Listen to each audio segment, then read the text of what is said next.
Það er enn og aftur komið að sólseturshátíð í Garði. Hvað ætlar að bjóða fólki upp á í ár? Já, það er bara nokkuð fjölbreytt í ár. Við erum núna þriðja ári í röð, þá erum við erum með dagskrá alla vikuna. Byrjum sem sagt í gær á kallakvöldi í Sundlauginni. Það voru 50 kallar sem mættu hérna í grill og skemmtiatrið og bara huguleg heitt. Svo eru konurnar í kvöld og á miðvikudaginn þá erum við með göngu sem Hörður Gísla stjórnar.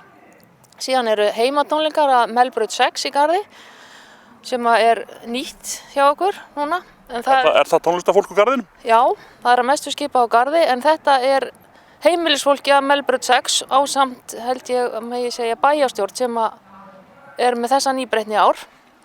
Síðan á fimmtudaginn þá verður Nesfisgrilli hérna við íþróttahúsið.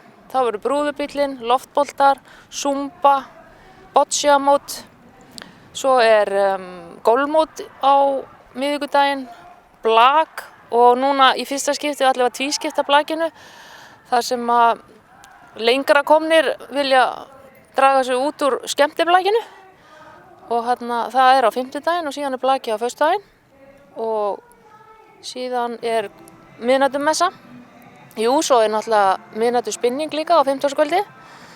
Svo náttúrulega er bara all dagskráin á laugardaginn. Þá byrjum við hérna klukkan 10 á hlaupi, sólseturshátíðar hlaupi, 5 og 10 km. Og svo klukkan 2 byrja hátíðin að garðskaga og er svona frá 2 til 5. Það er svona miðast svona meira við krakkana að deginu til. Og síðan er það kvöldið, þá byrjum við 8:30. Byrjum með Eldeyjarkórnum. Svo eru gamla stjörnur eins og Bjartmar Guðlaugsson og svo er ung rappsöngkona á Garðinum og Valdimar og Ingo Veðugvuð og lengi hægt að telja upp alla snillingana sem eru hérna. Þetta er svolítið mikið hátíð garðmanna að koma út á garðskaga og hittast og kannski draga með sér gesti. Já, þetta er orðið svona hefð hjá mörgum. Við erum kannski svolítið óheppin núna í ár þar sem að EM dregur svolítið mikla athygli til sín og mikið af fólki er í start í Frakklandi, mikið af okkar fólki. Og það er líka alltaf, á þessum tíma er alltaf sjálfmótið í Vestmannaeyjum og það er fer alltaf einn flokkur héðan frá okkur líka þangað og töluvert af foreldrar sem fylgja.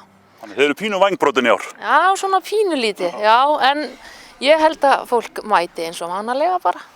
Það hefur verið vel sótt undanfarin ár. Það er líka kannski hjá okkur, við höfum lagt mikið upp úr því að fólk þurfi ekki að vera að borga í neitt. Það er allt frítt nema spinningið og hlaupið og golfið. Það er einhver 1000 krónur eitthvað þátttökugjald.